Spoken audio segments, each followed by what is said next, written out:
আমি কাঙালি দয়াল গুরু জামাই ও গুরু মন্ত্র ইচ্ছে শক্তি জোর থাকলে কোনো কিছুই বাধা হয়ে দাঁড়াতে পারে না, তা ফের চোখে আঙুল দেখিয়ে দিলেন সাঁইথিয়ার প্রশান্ত দাস। স্থানীয়রা তাকে অবশ্য হাত কাটা মামু বলতেই পছন্দ করেন। জন্ম থেকেই সবকিছু আর পাঁচটা মানুষের মতো স্বাভাবিক থাকলেও ক্লাস 6-এর পর থেকেই জীবন ঘটে বড়সড় বিপত্তি। কাঁধের দুপাশ থেকে দুটো হাত নেই, এত প্রতিবন্ধকতা সত্ত্বেও হার মানেননি প্রশান্ত। জীবন যুদ্ধে টিকে থাকতে কাটা হাত নিয়ে রোজগার করছেন তিনি। বীরভূমের সাঁইথিয়া শহরের 12 নম্বর ওয়ার্ডের বাসিন্দা প্রশান্ত দাস প্রতিবন্ধকতাকে জীবন যুদ্ধের লড়াইয়ে কখনো জিততে দেননি। শুধুমাত্র দুটো অন্ন সংস্থানের জন্য নিজের জীবনের কঠিনতম অবস্থা থেকেও এক কঠিন কাজ বেছে নিয়েছেন তিনি। কাটা হাতের অবশিষ্টাংশে একটি বালা পরে কাসর বাজিয়ে বিভিন্ন ট্রেনে চেপে কীর্তন গেয়ে উপার্জন চালাচ্ছেন তিনি। তবে প্রশান্তের জীবন কাহিনী সিনেমার প্রেক্ষাপটকেও হার মানাবে। প্রথম থেকেই যে তার হাত দুটি কাটা বা হাত নেই সেটা কিন্তু নয়।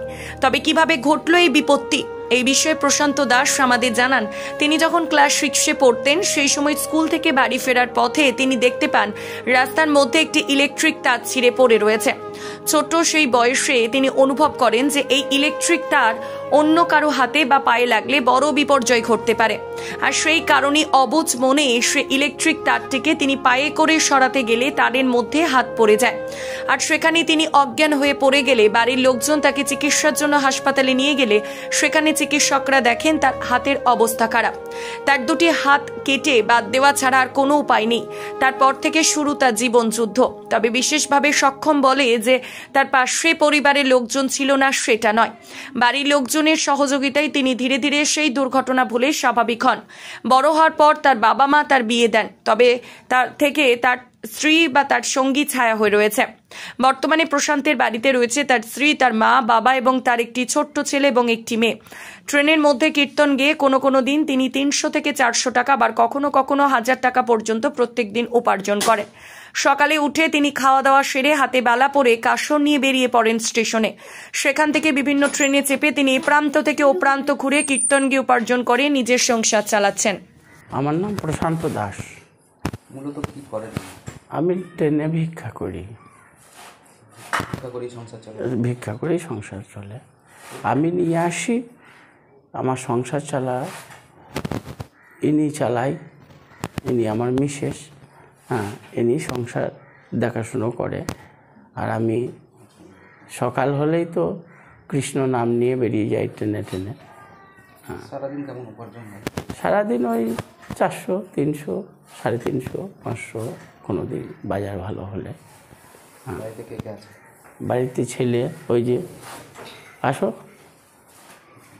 এটা ছেলে আমার, এটা ছেলে, এটা বাবা, এটা মা, এটা মিসেস সুনিতা,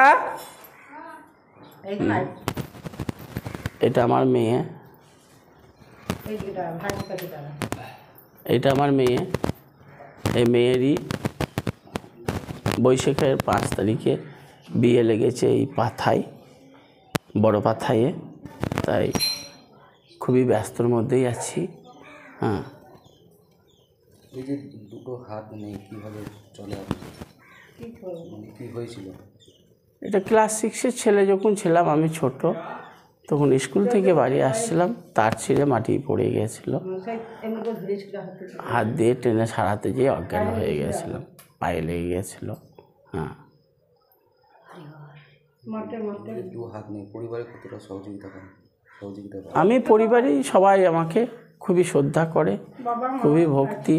হ্যাঁ, আমি যতক্ষণ কর্ম থেকে না আসবো ততক্ষণ আমার রাধারানী সেবা করে না, ছেলে মেয়েরাও করে না, যে আমার পথ তাকিয়ে তারা বসে থাকে। বাবা মারাইও তাই। হ্যাঁ, আমি যতক্ষণ বাড়ি কর্মে বেরিয়ে গেলে, কর্ম থেকে যতক্ষণ বাড়ি না আসবো ততক্ষণ তারাইও জলগ্রহণ করে না। হ্যাঁ, তার মধ্যে এই ভিক্ষার উপরে গোমাতা সেবা আছে একখানা, ওইদিকে আছে 2খানা, এখানে হালি বাচ্চা হয়েছে আজকে 16-17 দিন হলো।